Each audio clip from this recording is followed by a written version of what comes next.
I'm Ajahn Sona. Welcome to Birken Forest Monastery live stream. You have an opportunity to ask some questions and get some answers today. So let's try our first question, Pia. Ajahn, our first question is from the live feed from Ariel in the United States. Is there such a thing as emotional debt, such as the Buddha said you wouldn't be able to repay your parents or caretakers when you were little? Is it a form of karma? Well, the phrase emotional debt maybe misrepresents it. The Buddha talks about a psychological attitude of a child towards their parents. And that is very natural. You will see that in all different cultures, a respectful relationship between child and parent. And in many cultures, it's expected that the child will support the parents in their old age, etc. In modern times, a lot of this relationship between parent and child has been questioned and in somewhat chaotic fashion. There's a whole schools of psychology that are asking people to vent about their childhoods and holding grudges against their parents or expressing anger towards them and so forth. And I think that what the Buddha is saying really is that it's not healthy for you to have anything but at least equanimity, non-ill will towards your parents, because they are, he called your parents your first Buddhas. And when you're a child, like a baby, whether it's your parents or your caretaker, they know they know how the world works and you don't. You're completely dependent on them. And they, without any return on your part, for many years, they provide you with food and shelter and clothing and medicine. And if that doesn't take place, you die. And there is no substitute for a human raising a human. So you can't be raised by animals. You will die. Or you'll be severely deformed emotionally and psychologically. And so you owe your functional existence to that. And that's something that you would, I think, keep in mind. Now, it may not have been an ideal childhood, so nobody is telling you that it is.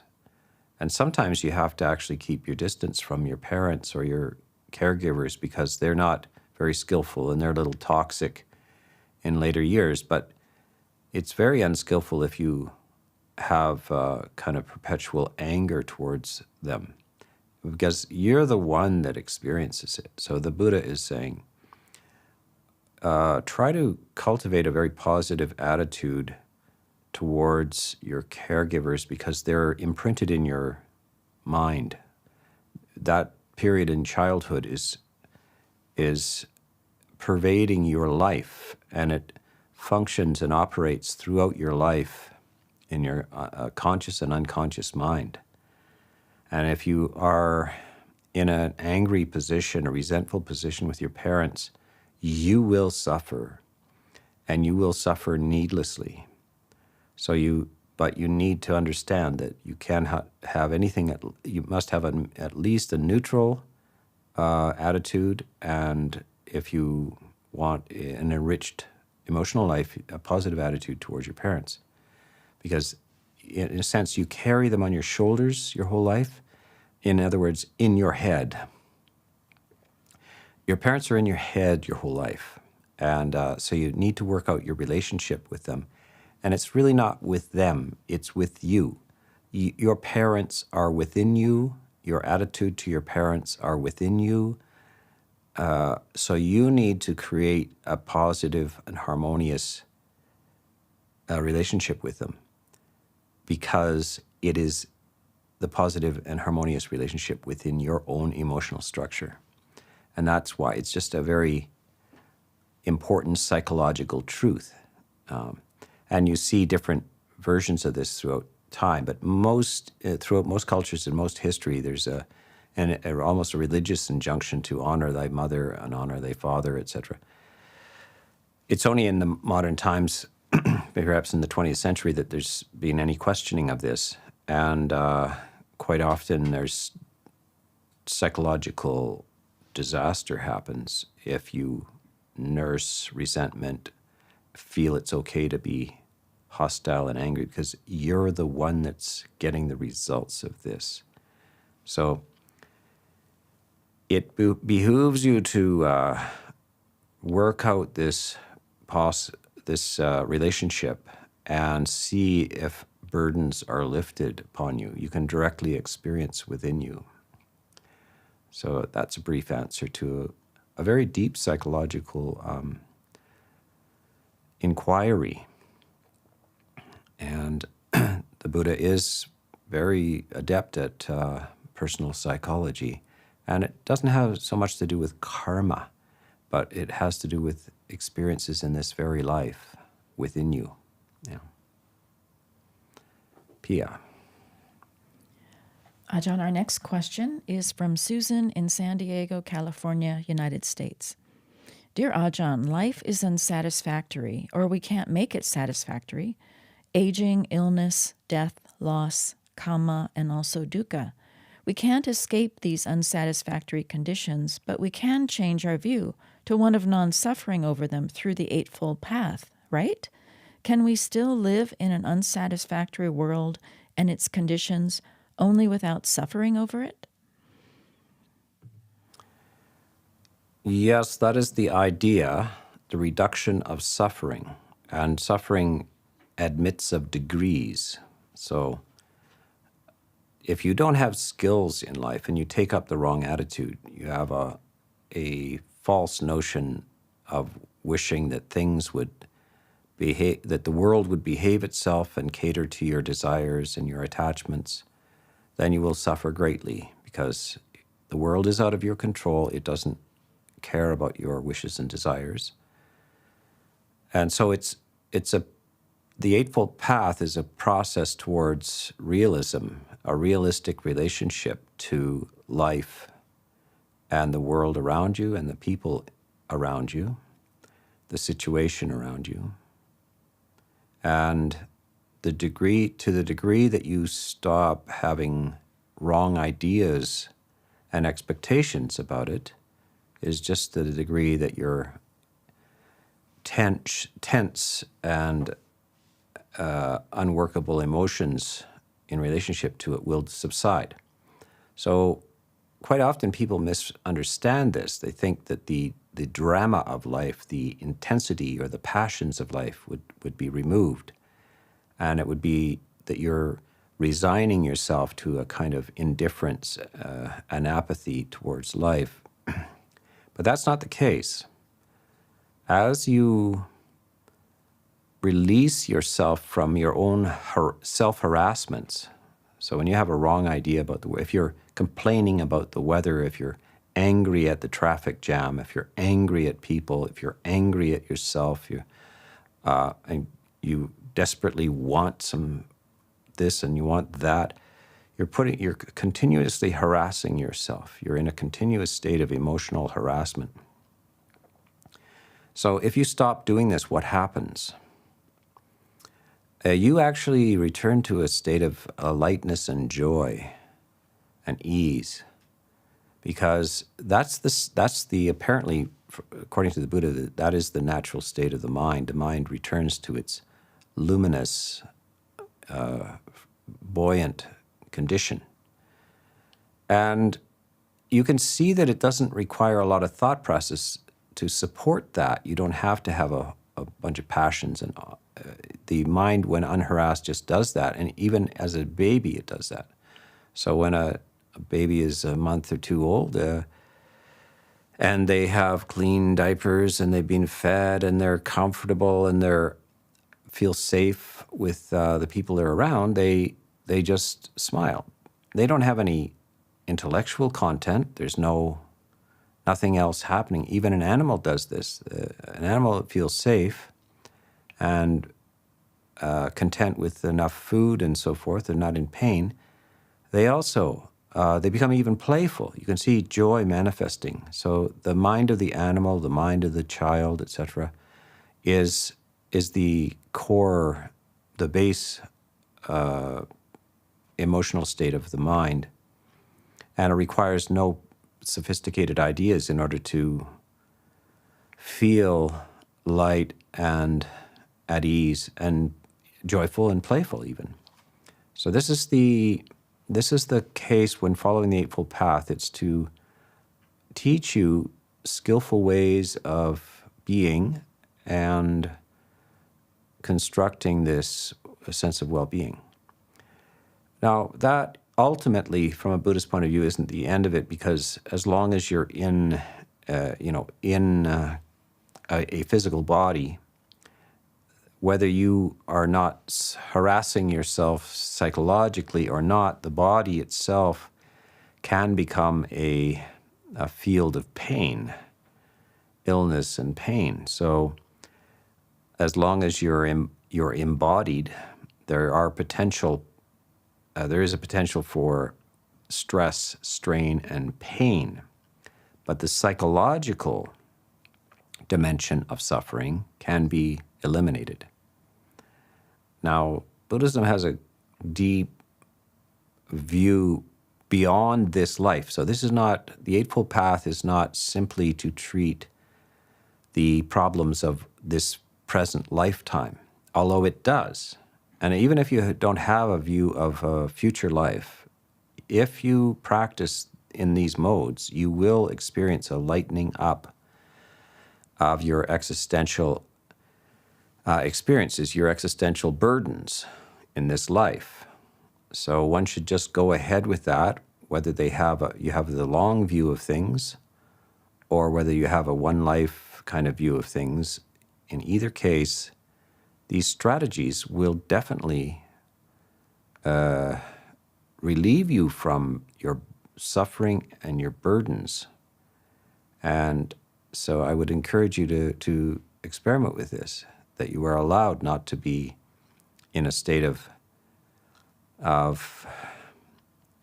struggle with the world around you, resentment, disapproval, etc. You are allowed to free yourself from this, and that it will be a positive result, and it won't be socially irresponsible either. When you're light, buoyant, happy, joyful, quite naturally you respond to the world with goodwill and compassion, and you are an excellent friend and an excellent citizen. So these things all go together in the practice of the Eightfold Path. Pia? Our next question is from the live feed from Alyssa in Florida, United States. Dear Ajahn Sona, through very high-tech means, there are constant breakthroughs of how scientists understand the mind, feelings, trauma, etc. When I hear these things, no matter how advanced, it seems that form, feeling, perceptions, volitional formation, and consciousness are at the bottom of it. Does that make sense? Melissa, it makes great sense. You're making sense. Yeah, so the five khandhas are the five aggregates. This is the description of what a human is. They are a body, and then there are feelings and perceptions and volitions, or what we call decision making, and consciousness, awareness. And this is how the Buddha summarizes up what a human is, these five categories. And basically beyond that, he denies that there are some other element of self that is not one of these five categories. And so when neurologists and scientists are studying brain and body and all of these things, they're fully aware of these categories as well, that these are the categories we think in. And we haven't really gone beyond that. as to the high-tech exploration of the mind and the brain and so forth. It's all interesting, but quite often they come up with similar results. The Buddha seems to have been 2,500 years ahead, and more or less by means of personal introspection has examined and understood things that are only being confirmed by scientific methods now. So intuition and introspection quite often leads systematic measurements and that kind of scientific method. And perhaps scientific method will never be suitable for, and never be able comparable to introspection, direct introspection. But quite often, people, even psychologists, like psychiatrists like Freud and Jung, in the early days of psychiatry and psychology, because it's a very recent, psychology is a quasi-science, and it has to dignify itself in the modern world, has to justify itself by using scientific methods. Otherwise, it doesn't have credibility. But if you come to the same conclusions that people who are philosophers or introspective people have already arrived at, science is only documenting something that's already been realized by intuition and personal wisdom and insight. This is quite often the case. So this, yes, I would say that the 5 categories or 5 aggregates that the Buddha talks about are basically what you're going to deal with in measuring things from a scientific point of view. So let's go on to the next question, Pia. Ajahn, our next question is from Ryan in Calgary, Alberta, Canada. Dear Ajahn, what drew you to Theravada Buddhism? Was there anything in particular that called you to Theravada over Mahayana or Vajrayana Tibetan traditions? Well, I have practiced in both those traditions before I arrived at the Theravada. And in fact, I explored quite a few other things. I read copious amounts about different religions. I mean, when I started at university, I started in philosophy, and one of the first courses I signed up was for philosophy of religion.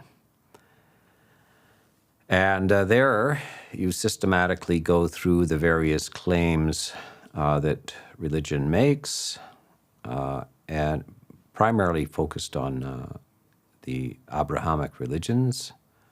The Bible is Judeo-Christian. I'm not sure the Jews would agree to be sandwiched in with the Christian. I don't know who stuck the Jews in with the Christians. They have their own thing, and the Christians have their own thing. Anyway, and of course Islam is part of that triad of Abrahamic religions as well. So I was able to explore having access to the best minds in history's visions about what religion says. So I gained some critical skills and became aware also of historical differences in opinions about these things. So I wasn't coming into religious ideas naively. I wasn't a religious person. By the time I'm 18, I'm not a religious person. I'm probably on the spectrum of atheist annihilationist, something like that. An admirer of logicians like Bertrand Russell and Wittgenstein and so forth. So I'm coming to this from that point of view, very modern, late modernity point of view. And eventually, though, I keep exploring. And then I need to explore Buddhism and the other Asian religions as well. I read Hinduism, I read Taoism, I read Confucianism. I'm interested in various things, and eventually I find my way to a Tibetan Lama. And this Lama is a Rinpoche, a teacher, and he's also a Tulku, which is a reincarnated master from previous life. So he's taken into the monastery at 5 years old, and he becomes the abbot there, as a child. And I end up having access to him. So I go and study with him and look through the Tibetan texts, the cosmological texts, and get introduced to meditation as well. So I had exposure originally to the Tibetan stuff, and it was very impressive in its way. And then I went after that to Zen practice with a Korean monk. And so I practiced in those schools. But eventually, as I came across the suttas of the early school, the Theravada school, I was very much impressed by the actual delivery, the words of the Buddha, the historical words of the Buddha, rather than much later texts, which you find in the Mahayana schools, the Tibetan and other schools. They're full of much later texts that are ascribed to the historical Buddha. But if you come to this as a critical thinking, historical oriented person, you will realize that it couldn't have been the historical Buddha. He'd been dead for 1,000 years or 1,500 years by the time these sutras are produced. So you become aware of the history of Buddhist schools. And this is something that comes late, usually, in Western ideas. So most educated Western people would be aware there's a difference between the Mormons and the Catholics, or various sects, the Jehovah's Witnesses and the liberal Presbyterians, vast differences and histories. And you would be highly aware of this in the West. But if you were, say, a Japanese peasant or something, and somebody came to your door with a Bible or the Book of Mormon or something like this, and told you this was Christianity, you might at first think that Christianity is a unified thing. But only with further inquiry and a historical inquiry, etc., do you start to see, there's some substantially contradictory attitudes. And this is, as you become more fully educated in Buddhist studies and the history of Buddhism and all of the ins and outs of it, you become aware there are substantial differences. These are really different religions. So these are not the Buddhist religion. These are Buddhist religions and Buddhist philosophies, not a philosophy, but philosophies. So this is something that takes a considerable amount of inquiry, and not everybody is equipped to do this. Not everybody has the time to do this, etc.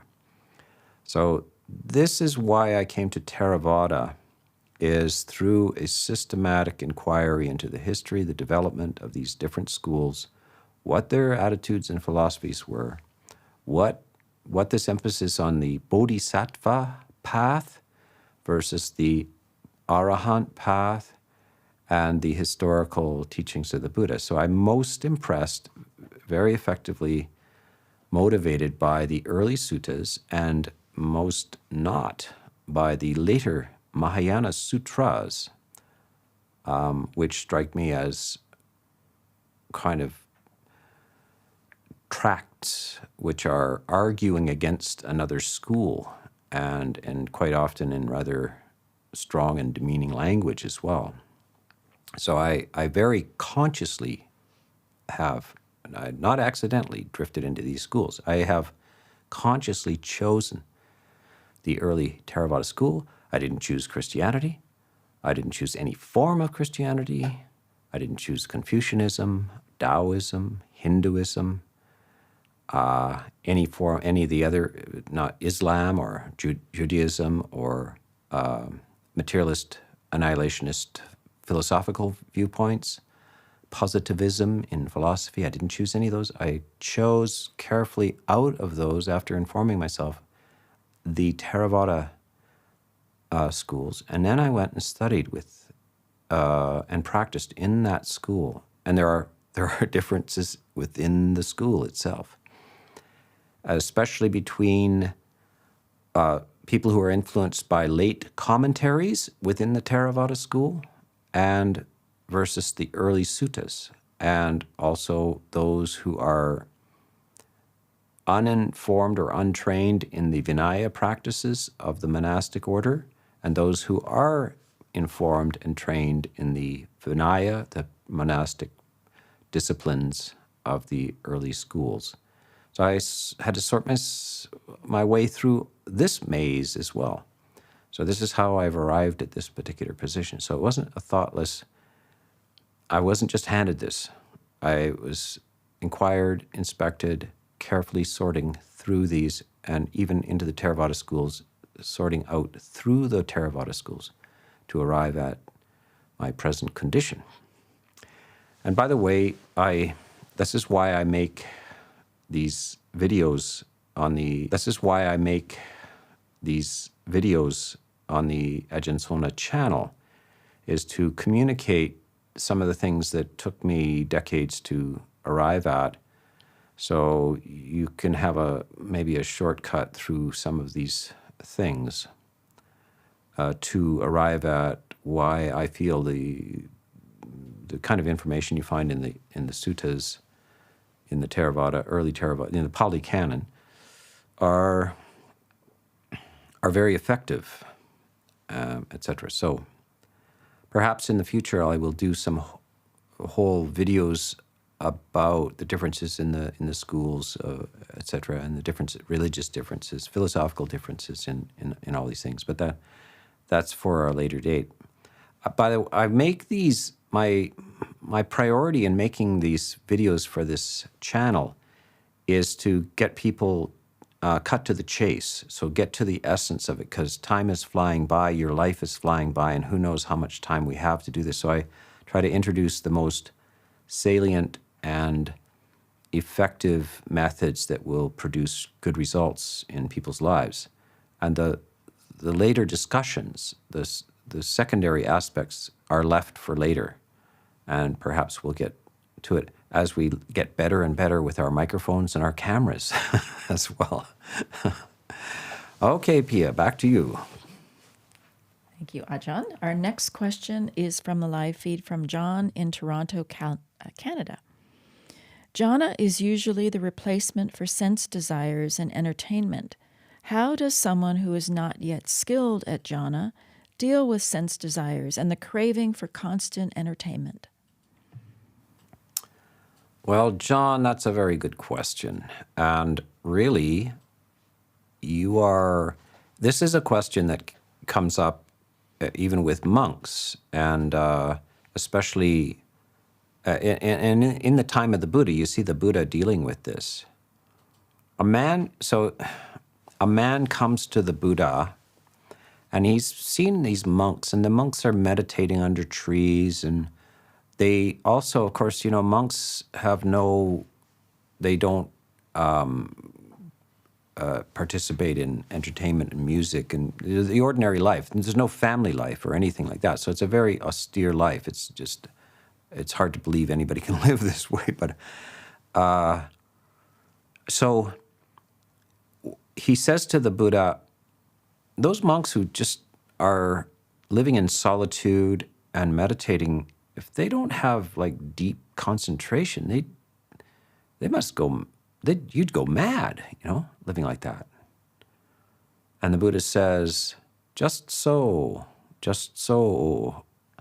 a monk who attempts to live in solitude without stimulation and does not have the jhana, the samadhi, will go mad. So the problem is that jhana is a supernormal attainment. It's not a dime a dozen, and don't let anybody tell you it is. It's not something you just expect. It's something that requires many preliminary conditions in order to get to. And to live in that condition is a very exalted practice. So as a householder, yes, you must expect that you will be living a very weird life if you have no stimulation, no entertainment. Say you live on your own in an apartment and you have no music, no televisions, no nothing. Of course, you still have to go to work. You have to do your work and so forth and make a living. Can you live like that? Very few people do. People who do live that, sometimes out of desperation, people do live that where they don't have any choice. But very few people are able to comfortably, existentially, in ease, live that way. So that's a high demand. So don't be surprised that you need sort of social life and distractions and so forth. And this makes the admiration for people who live without that go up, because that's a supernormal. That's not normal. And that's not the normal thing. And so if you take up these practices, you're plunging into a life that is not normal. It's super normal. It's above the normal life.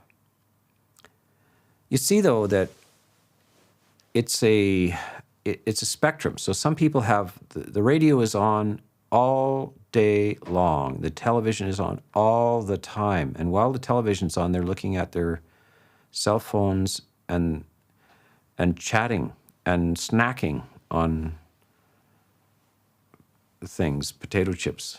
And 24 hours a day, they're just distracting themselves from existence and using alcohol and drugs and all of this, just like, so that's the most distracted form. And then there are people who don't do that they, from time to time, they go for a walk in the park, they go out into nature and sit by a river, and they can tolerate that. They don't drink, they don't take drugs, maybe they read big books that are on deep topics and so forth, and they appreciate a little alone time, quiet time, peaceful time.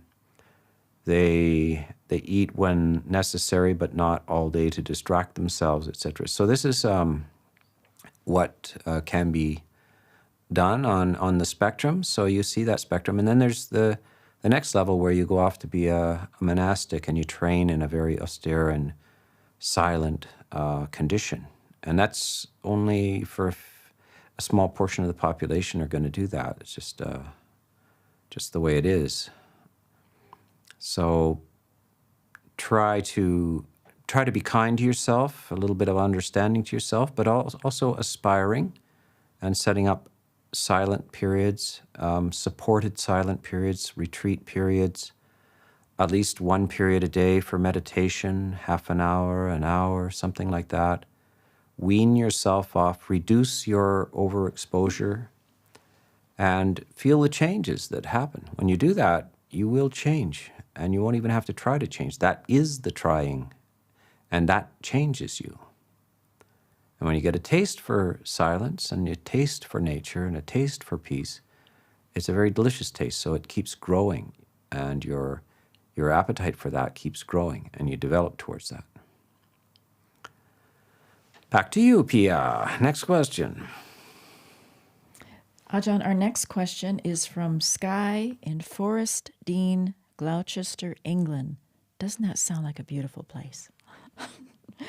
Dear Ajahn, thank you and everyone involved in putting the Dhamma on YouTube. It is like an oasis in a hot and dry desert.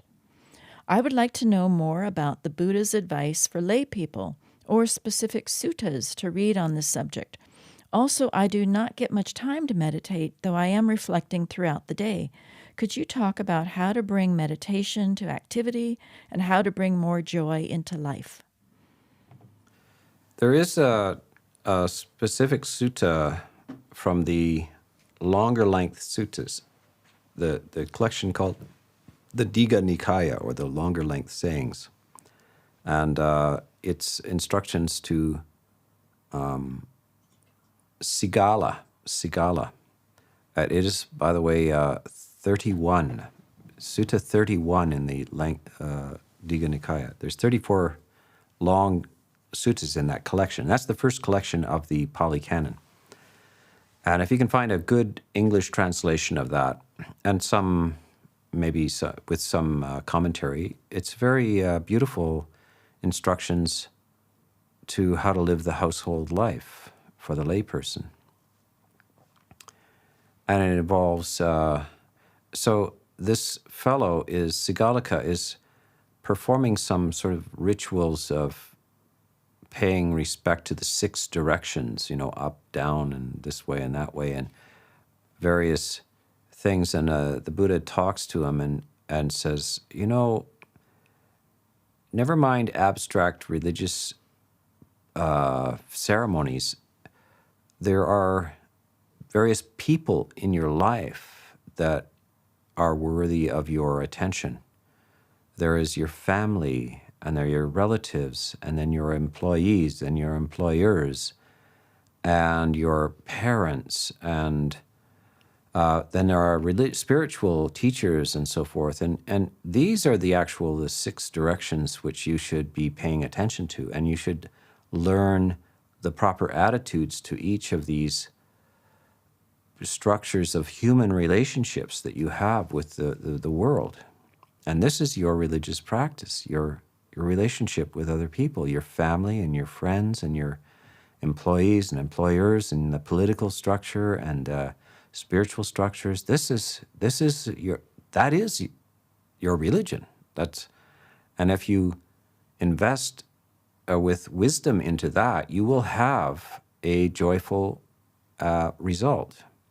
So you're looking also for joy in life, and that is to, the joy of generosity, of kindness, to educate one's children, to make sure that they've got the skills of life, to take care of relatives that are in need, to behave properly. If you have employees, to treat them well and make sure that they are paid well enough and not overworked. And if you're the employee, then you do a good job for your employer, and you have a positive relationship to the attempt to govern the polity, the people around in general, and then visits to spiritual people. And of course, here you're visiting me right on this website. So you're taking an interest in your life, and you're asking the right question: how do I have more joy and skill in my life? And that's exactly right. So, and you also asked for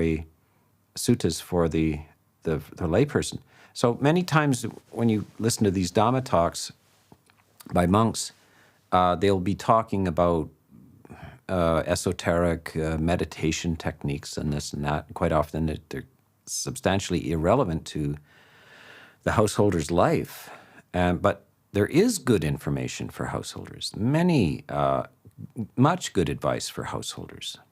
By the way, I would encourage you to listen to the retreat I gave on the blessings of life. The what? What? The highest blessings. Yes, I'm being coached in the background by my Pia. Pia and Metta are giving me the exact title because they helped me make that thing.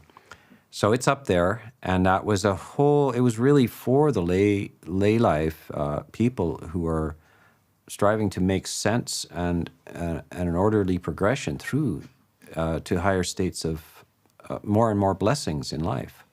So I advise that go and find that on my channel and listen to the talks. I gave 6 talks on that.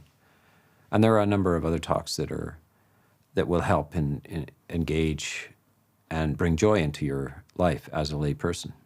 Yeah. Pia. Ajahn, our next question is from the live stream from P in Cork, Ireland, and it relates to what you just spoke of. It seems the wonderful Ajahn Sona Highest Blessings Retreat chanting playlist has disappeared. May we have it back, please? Well,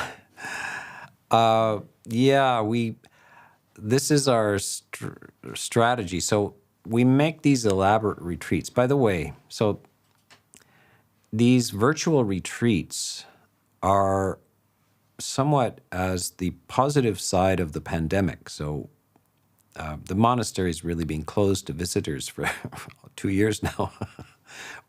This monastery, by the way, is a retreat center monastery. I deliberately set it up as a lay retreat center and a place for monastics to live as well. And we also have this third category, which are called stewards. And these are lay people who live in the monastery sometimes for years.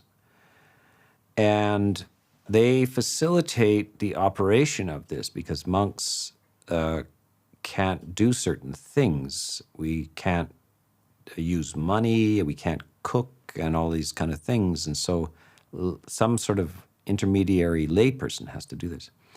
So this has been a flourishing process. I've been at this for decades, and thousands, tens of thousands of people have come through the monastery. But then suddenly, the pandemic. So we wanted to continue to encourage people to practice and communicate with them, and so we had to resort to the internet and the YouTube and all this, and podcasts. And so it came, can we do we give regular retreats. So I conduct, I don't know, countless 10-day retreats, 5-day retreats, 3-day retreats, give talks all over the place. So can we give some sort of virtual retreat?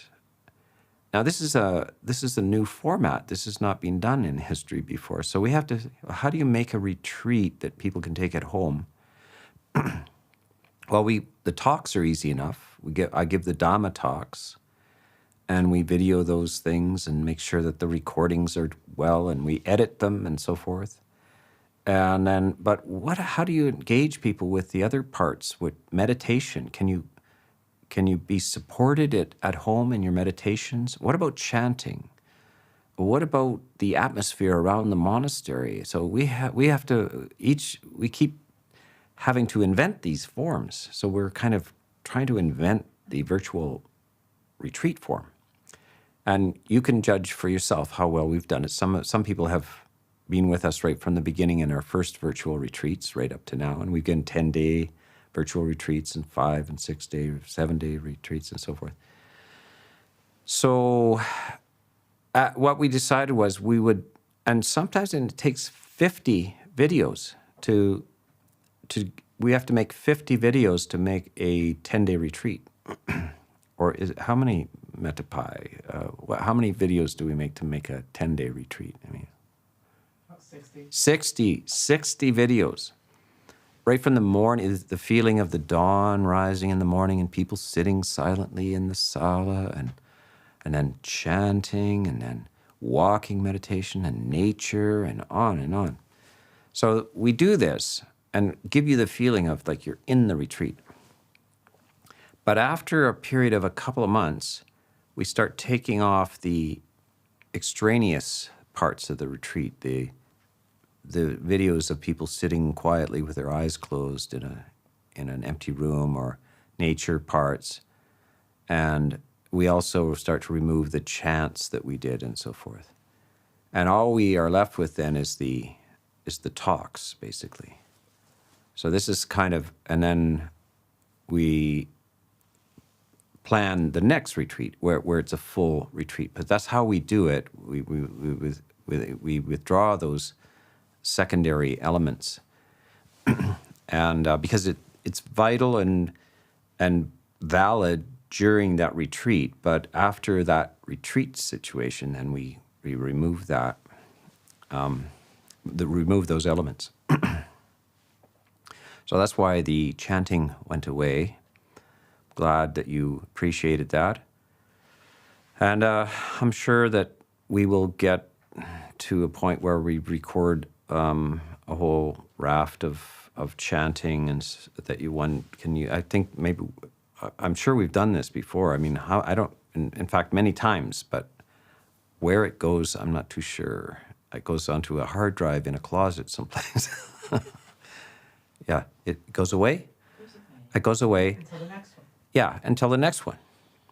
So this is like, you'll have to join us for the next retreat. Yes. Okay, back to you, Pia. Yeah.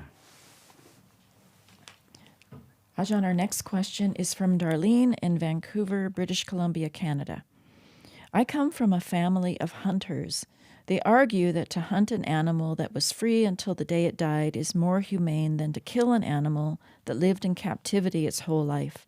They also point to a better death for an animal intended for food, one that is sudden and unexpected rather than one that follows a procession into a slaughterhouse.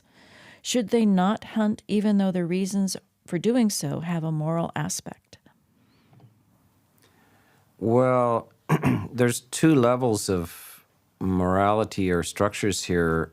The Buddha, the idea of karma is what the Buddha is talking about, and the idea, the intention to kill, and then carrying out that action, killing a living being that does not want to be killed, is a karmic action. And it doesn't matter whether the thing was in captivity or whether it was roaming around on the range. But if your relatives don't believe that there is a negative consequence to formulating the idea of killing a very complex, sophisticated living being that absolutely does not want to be killed, you see that how do you know they don't want to be killed? Because they run away. They run away. They have the same instinct that a human does.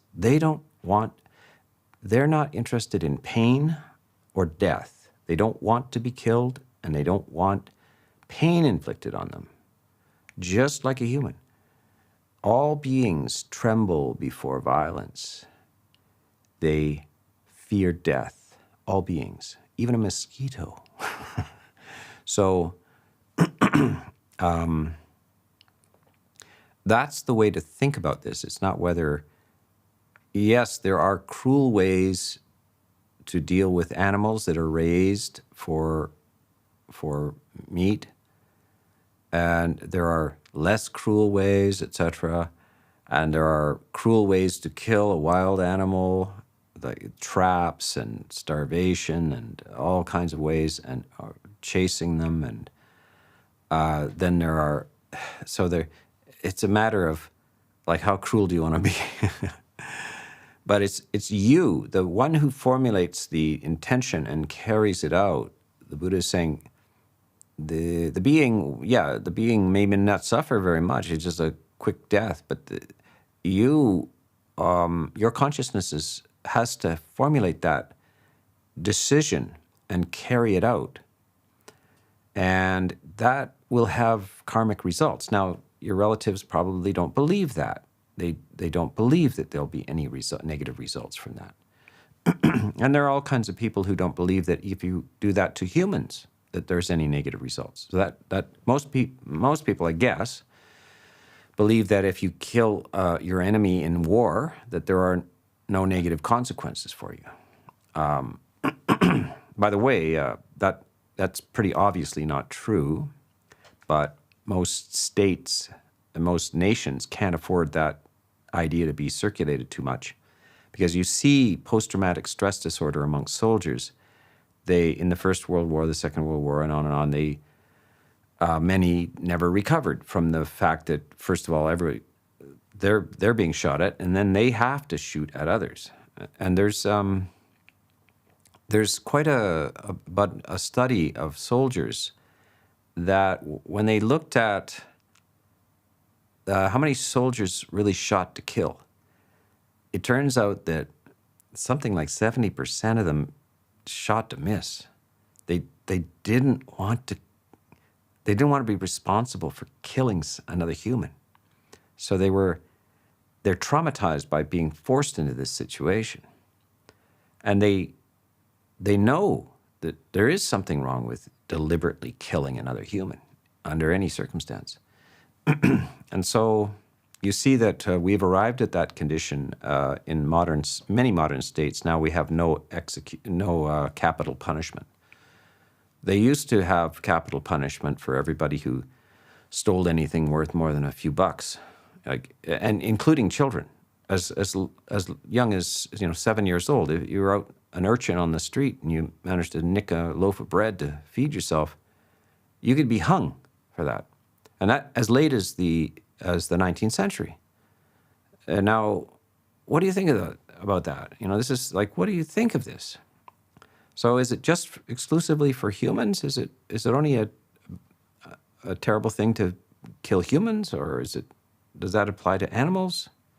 And now we see that some of the animals have the sophistication of a child, like a 3-year-old child. They have intelligence of a 3-year-old child or more. Maybe the dolphins and some animals, they have this apparent range of emotions, and they live long lives, and they've raised families, and they play, and so this is like, where do you draw the line here? So this whole question is being evaluated at 2 different levels. Your relatives are saying, well, we're going to kill one way or the other. We're going to kill and eat these animals. So let's let them run wild, and I'll shoot them, or I'll pick up the carcass at the slaughterhouse, and I prefer to shoot the wild ones because it's better.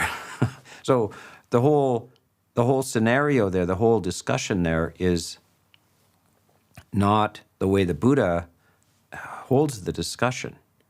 It's about formulating the intention and overriding the whole awareness that these animals do not fear. They fear death. They run away. They don't. Pain and death and all this is not something they want, but you're going to dismiss that and kill them anyway. And some societies include humans with that, and others say, the whole thing is abhorrent. It's just terrible. You don't kill humans, and you don't kill even criminals, and then you don't kill higher animals, and then why kill any animals, etc. So the discussion is not compatible. So the discussion that around the Buddhist idea of karma and so forth is quite often not even on the agenda when you're talking about people preferring to hunt animals versus them being processed in a slaughterhouse. So 2 different levels of the game here. Our next question is 2 parts from 2 different people, similar questions, from Will and from Ben. Ajahn, I have heard guarding the senses described as a practice in relaxing the doing something in regards to the senses, grasping, pushing away. Would you agree or elaborate on this practice? Could you give any practical examples of guarding the sense doors? Yes, guarding the sense doors really means guarding the sense consciousness. So what it is that not to unwisely attend to the fault in people and things in the world is to guard the senses, or unwisely attend to the attractive, the desirable in the world. That is to guard the senses. It doesn't mean to close your eyes. It can mean to choose environments which are not presenting you with a lot of stimulus, but if you have to go through a town or a city, as the monks do on alms round every single morning, they would have to walk through the local village, and I've done this 1,000 times myself. So the monks are advised to practice sense restraint, which means practice not investing in the faults that you see in the world with your mind unruffled, undisturbed. And this is the advice from all kinds of philosophical traditions. They say, don't waste your life critiquing the world around you. You see this, and because we're inundated with media now, newspapers and every kind of website and so forth, and all of the comments and so forth, everybody's showing off how smart they are and how they can see the fault in this and the fault in that, and they form little societies, desire societies, where it's all about the most beautiful car, the best wine, the best food, the most beautiful this and the most beautiful that. And they spend their lives disturbing their minds, creating desire and aversion. And you get the results. You live a disturbed life. And so the sort of philosophical traditions say, look, become a little aloof from this. This is like, you're wasting your time. It doesn't mean that there aren't faults in the world. It means that you're wasting your time endlessly criticizing the world. It doesn't mean that you're smart that you criticize. Anybody can see it. Wise people see it. They don't talk about it all the time. They don't think about it all the time. It's a toxin. The anger that comes out of critical examination of things, and this is to distinguish between critical thinking and being critical. Critical thinking means that you see what's valid and what's not. That doesn't require emotions such as anger. But people frequently or passionately desiring, and that's the problem. Then they suffer. So this is the advice. That's what sense restraint is. Socrates used to say, I frequently go window shopping in Athens because I like to see all the things that I have no use for. So he's walking through without disturbing his mind. He sees these things. Others are gawking in the window and wanting this and wanting that and criticizing this and criticizing that. It's a way to waste your life. So that's the idea of sense restraint, and of something very, very important to cultivate that skill, and to think about what I've said here and to see how much suffering it could save you in your life. Now, we have come to the end of our question and answer period.